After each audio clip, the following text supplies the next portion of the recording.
Aloha, my name is Maggie Connor, and when I was about 28 years old, I committed my life to be of service to humanity. And this was an internal commitment and a prayer really that I made within myself. And in very short order, my life took a very drastic and awesome turn. I was a ski racer on the U.S. national ski team and competed in the Olympics, actually represented the United States in the 16th Winter Olympiad in Albertville, France. And shortly after that, that same year in 1992, I came here to the Big Island, Hawaii Island, and I met George Louis Lanakila Keiki Ahi Ali'i Na Ope. And his name means the victorious child who will carry the light of our ancestors. And little did I know at the time how much this man would change my life. But in a very short period of time, I became very involved in being a student of the Hawaiian culture. And I just spent as much time as I could with elders here on the island and actually teachers throughout the Hawaiian Islands. I went to Molokai, Oahu, and Kauai and studied with many kumu and many kupuna. And most of them now, 23 years later, have passed over, but I still have lots of friends and family here in Hawaii. And I was hanai'd into the Mahi family. Arthur Mitchell Mahi, he's from the Ahupua'a of Laupahoehoe. And my Hanai mother, Teresa, lives right here in Kona. So what I do is I actually have been working with individuals and groups now for more than 2 decades, and I empower them in creating positive changes in their life in a very fast way. So I like to say I move them along at a rapid pace, as quickly as they can move. And I really do this, I always say I don't really believe, I'm not a healer. If any healing happens, it comes from God. And it's just, I've created a space for a spirit to come in and do this magical work. And so here in Hawaii, I actually invite people from all over the world to join me in very small groups. I've never done it in a large group simply because I like the intimacy of one-on-one, and being in a small group allows us to go into some very beautiful spaces and visit with some families here, where if we were in a big tour bus, we actually couldn't do that. So I like keeping it small, and I like keeping it intimate, because then I get to meet and interact with the students and the participants, and we become like family, The trainings that we do, they include the history, because I think it's important to know the history of where we are and where some of this knowledge is actually coming from. Uncle George's lineage actually predates 1400 AD, and so that gives us a really rich and deep connection here to this land, this Aina. We go pretty deep into the history, especially when we go around the island, because there's many sacred places and there's many different ahupua'a and different geographical areas that have very different weather patterns and different practices. And so it's important, I think, to give people a foundation of what came before us now in the 20th century, and how our ancestors here in Hawaii actually survived for thousands of years, and the balance really between spirit and humankind and the land. That balance is very fragile, and I think it's a connection that's been pretty much lost, in the 20th century in our air-conditioned houses and air-conditioned cars, and we don't have that same connection to the natural world. And that's one of the beautiful things about teaching in Hawaii is we get to go out on the land and really make that connection and reconnect to the elements. So part of what we do is actually cleansing, or what we call noa, which is a clearing process. And it's really releasing negative emotions and beliefs, systems that limit us, that maybe we're not even consciously aware of it. And so we clear that through a really beautiful process. It's really simple.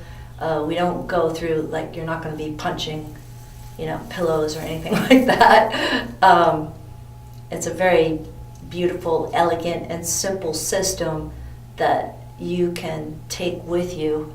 So that's one thing that I really believe in strongly, is to empower people as quickly as possible so that they have all the tools that they need to do this work for themselves and the people in their families and in their community.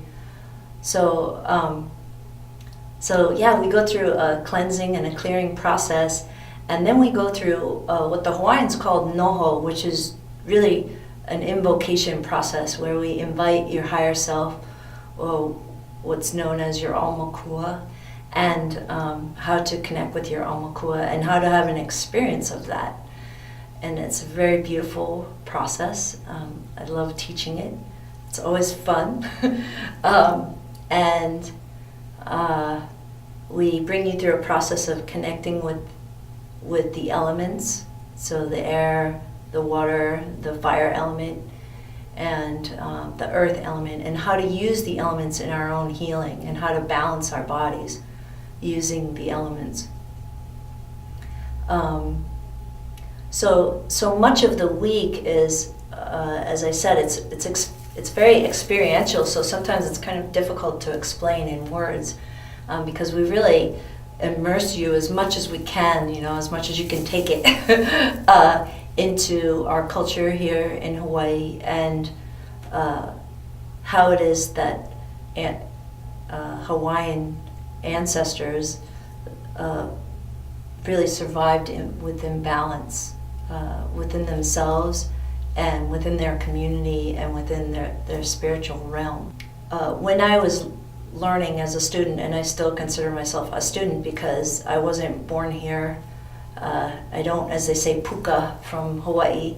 I was born in Salem, Massachusetts, and my whole life was very different before coming here, and so I'm kind of an eternal student because there's always more to learn. So I never learned what I was learning thinking that someday I was going to teach. It wasn't until Uncle George actually told me to start teaching, and he told me to start bringing people here. And it took me a while to really step into that. I had a lot of, I guess you'd say, limiting beliefs. I didn't feel that I was worthy of that. I felt as an outsider that it wasn't my place to be teaching things of Hawaiian culture. Yet the more that I spent time with Uncle, the more he kind of pushed me and really told me that I needed to share what had been shared with me, and I needed to bring people here and to teach them what I had learned, and to kind of show them these places and share with them the ritual and the ceremony and these beautiful prayers and the chants that I've become really a keeper of. And again, it took me a while to kind of jump full on into that, but I'm really happy that I have, because it's just come back to me 1,000-fold, seeing the transformation in people and my students and clients and friends, and then they get to go home and share with their families, a different side of Hawaii that visitors don't normally get to see. And I think they have a new appreciation for themselves and their families and their communities, and they have really a sense of what they're here to do, you know, in their time on the planet. So that's really fun to watch them go and just do whatever it is that they do in their communities and really make a difference, you know. So his seed planted in me many years ago has affected so many people that I'll never really know probably until I pass over, you know, how much that's like gone out into the world. He taught hula like all over the world, in Japan and Germany and Mexico, and you know, those halaus now are coming back, and although they know the dance, they know the hula, now they want to learn the whole mano mano, they want to learn the huna. And so it's really, and I think it's an exciting time, you know, here in the islands, to be a part of really this constant resurgence of the culture. It's gaining momentum, you know, so it's exciting. So aloha, and thank you. And we're going to be doing a session, and it's really fun and it's really easy once you're trained in how to do it. But this is something that we all carry inside of us as a possibility for ourselves, and it really comes from our higher self, our aumakua. And so really I'm just a guide through the process, and it's aumakua training or higher self training. So again, your only job is to just, I guess, in going through the steps, is just, the first step is to know what you want to like be free of, right? What you want to let go of. Okay. So do you know what that is? And you don't need to tell me, but just tell me that you know what it is. I know what it is. Good girl. Thank you. Okay. And then do you know what you'd like to replace, what you want to let go of, what you'd like to replace it with? Yes. Okay, good. Good. So then really, do you have permission within yourself to create the change? Like, is it 100%? The intellect is blocking it. Oh, the intellect is blocking it. Okay. So knowing that, right? Because there's knowing the intellect and there's knowing the emotional body, the physical being. So knowing that, and knowing that whatever it is that you want to let go of, it's not serving you. Yeah. Correct? Mm-hmm. Right. Yes. So then, knowing that it's in direct conflict with really the prime directive of your being, which is to protect the energy and integrity of your being, right? Mm-hmm. So then knowing that, then is it okay to let this go? Yes, it's okay. Okay, great. Yeah. So sometimes that happens because on some level we think these things are a form of protection, but really that's not what protects you, right? No, exactly. Okay. I Okay. know it needs to go. Yeah. Yeah. You know, here and here. Yes, Yeah. yes. Okay. Perfect. So then your job, right, is to actually invite your higher self, or what we call in Hawaii your aumakua, right, to take whatever steps are necessary to release, remove, and let go of what you want to be free of, Mm-hmm. right? Yes. And you can do that internally, like a silent prayer or a mantra. Mm-hmm. You never need to do this out loud. Okay. And so the invitation goes like this, right? Higher self, take whatever steps are necessary to release, remove, and let go of this problem and replace it with the new condition the way that I want it. So would you like me to repeat that? If Or you just want, feel it? or you can just Okay. kind of go into that, and I can repeat it if you'd like, right? Oh, yes, if you could repeat it again. And usually I tell people to just take a nice deep breath in through your nose and out through your mouth. And if it helps you to close your eyes, sometimes that's good. So, higher self, please take whatever steps are necessary in order to release, remove, and let go of this challenge or problem in my life, and replace it with the new condition the way that I want it.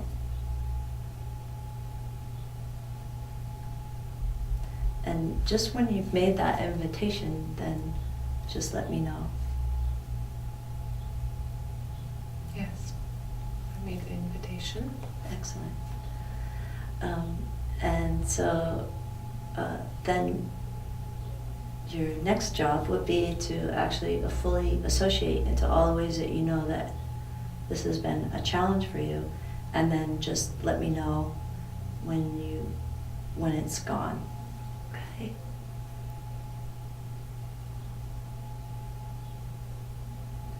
So see yourself in the problem, notice how you communicate to yourself and others when you're in the problem, and probably most importantly, where you feel it physically. And so just for you, maybe notice where is it in your body, like if it's everywhere or in your stomach or wherever it is.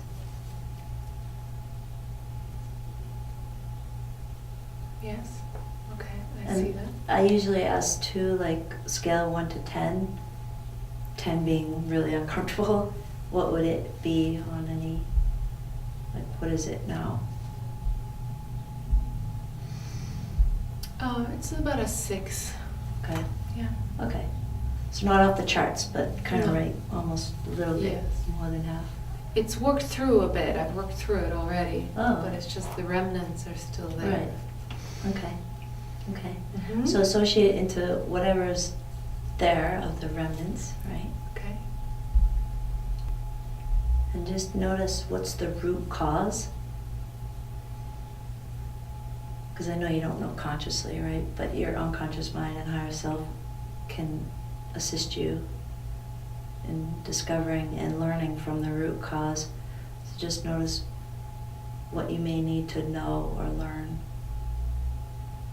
from this pattern or challenge Mhm. in order to be free of it. Yes.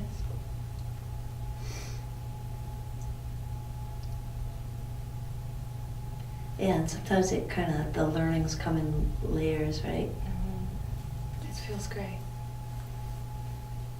So, so is it less than 6?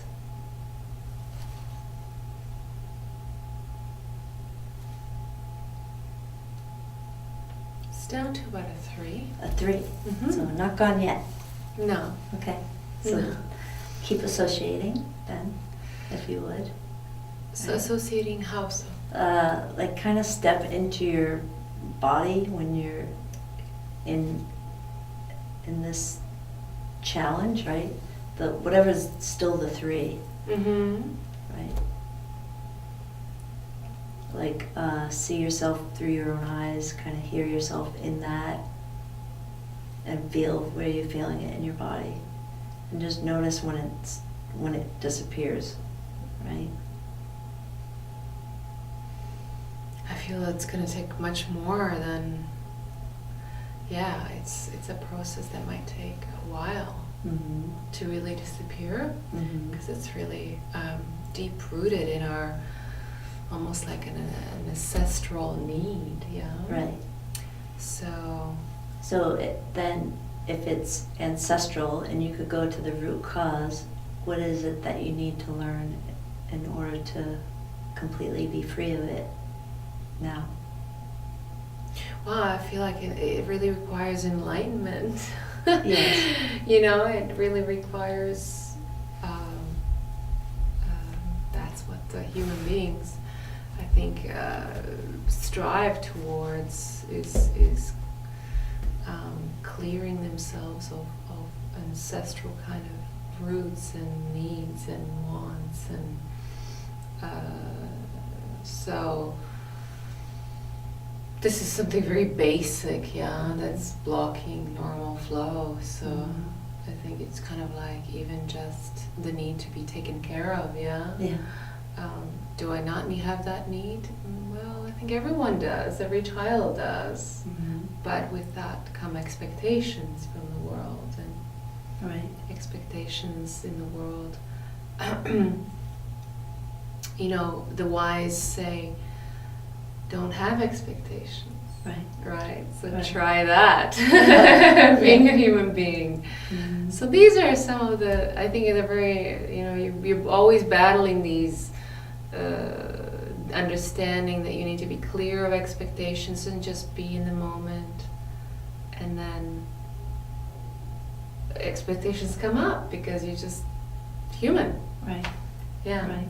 So I Yeah. think bringing it down to a 3 is already kind of healing Yeah. process. Yeah. You know, when you kind of access exactly what the root causes are and why, and so you can understand and just forgive yourself, because it's just a very basic human instinct.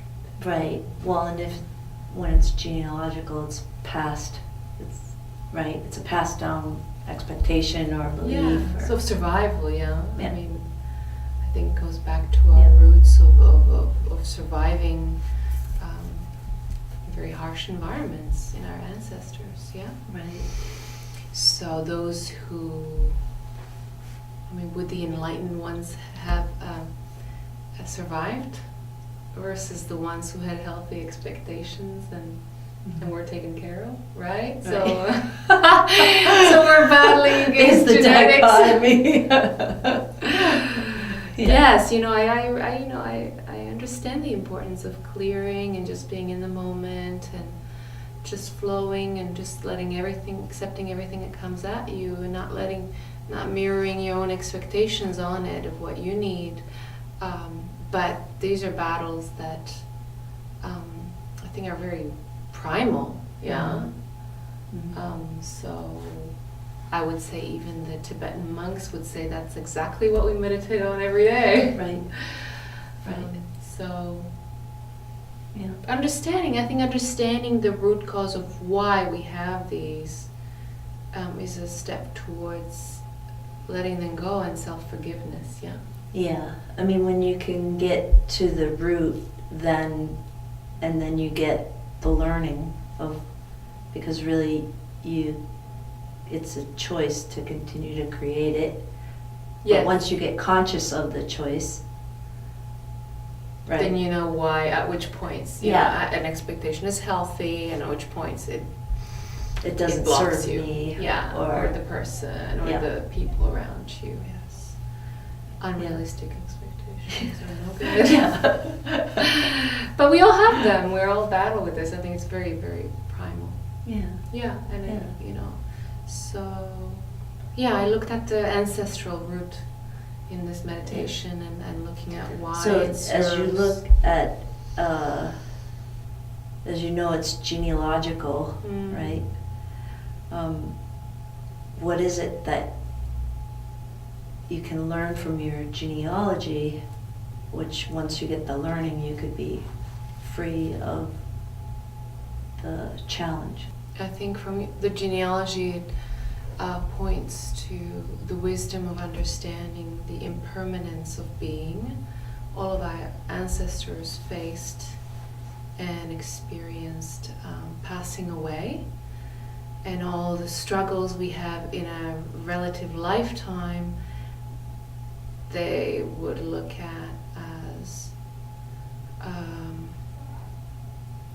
kind of just noise compared to the wisdom you get from passing away and coming back. Yeah.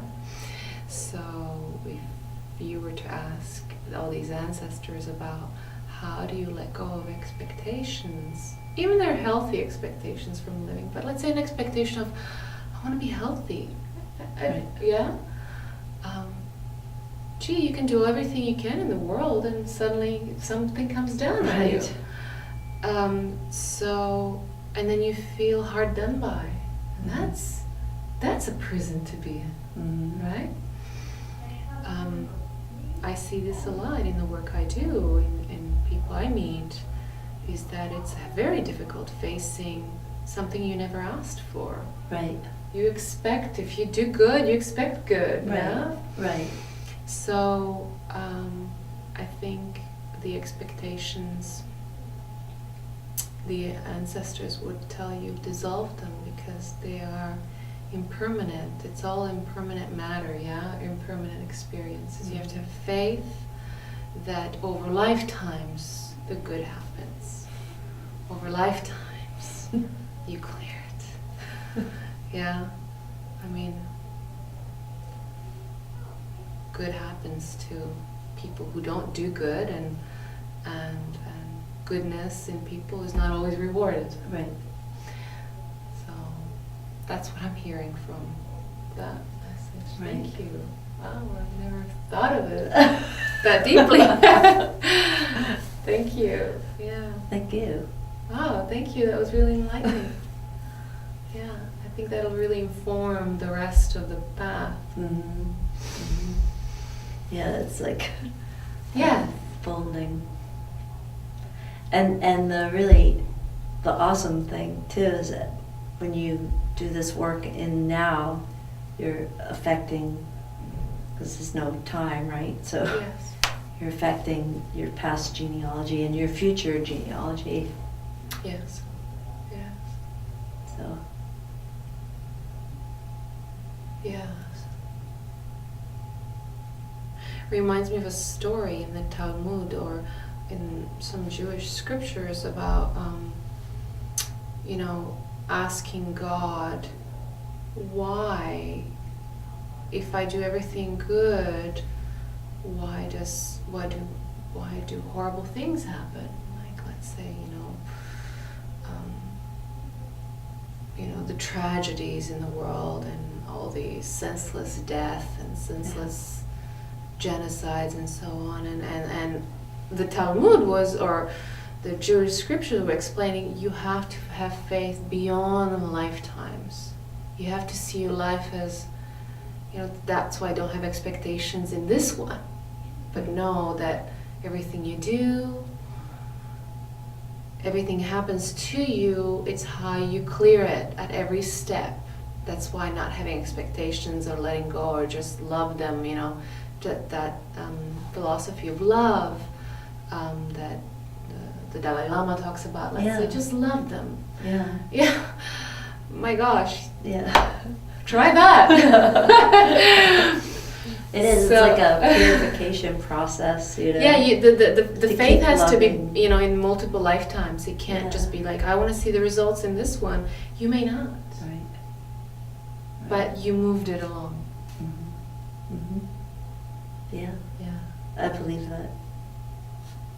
Yeah, I think, Take the spiritual lessons with you. yes. We have to have faith, and faith is not just for this lifetime. And, I don't know, that's what's coming up. Yes. Thank you. Yes. Wow, I have never thought of it this way. That's a lot. You guided me in the right directions to look Well, your for it uncle secretly. guided you. Yeah, well, yeah, Yeah. that's what it was, right? Yeah. You just Yeah, because I couldn't do zoned- that. Zoned me No into way. that zone. Your Omakua did that.